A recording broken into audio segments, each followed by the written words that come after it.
Umphakathi wasemndeni uvalelise ngesililo kuSiyabonga Mkhwanazi obeneminyaka eyisishiyagalombili nje kuphela ubudala okwanqanyula impilo yakhe isencane ngendlela ebuhlungu kakhulu.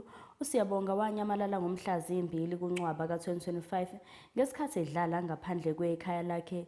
Ezinsukwini ezine ezibuhlungu kamuva isidumbu sakhe satholakala emgodini phecelezi isitamkoko oseduze nemizi embalwa.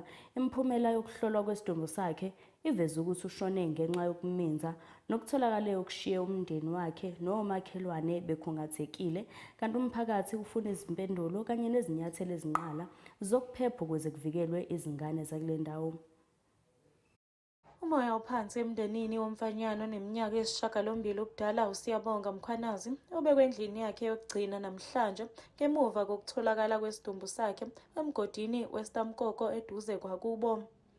uSiyabonga wanyamalala mhla zimbili kwephezulu ngenkathi edlala ngaphandle komuzi.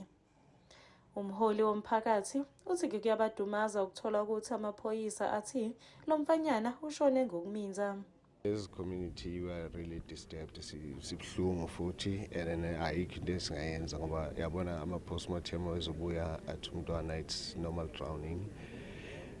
Asazi thina ukuthi kanti why mina basiletted down, they should have ba-investigate kahle yonke lento lena bazama ukuthola ukuthi kanti kwenzakaleni, umsusa walento yini. I-justice singasho sithi nje iyasifila kulamalanga because of izinto eziningi zenzakala at the end of the day zinyathelwa nginye. Awareness, we are planning on it anytime soon, maybe after a funeral, then we're going to do awareness ukuthi abantwana bayalahleka, abantwana bayafa, then we must sihlaba umkhosi senza abantu babe aware ngokuthi abantwana bayalahleka bayafa. Lo mgodi obusuhlale iminyaka uvulekile nokuwuwona uphenduke usizi lwalomndeni ubusuvalwa ngemuva kwalesi sigameko, kanti umphakathi ubuphume ngobuningi bawo ukuzokweseka lo mndeni ngalesi sikhathi.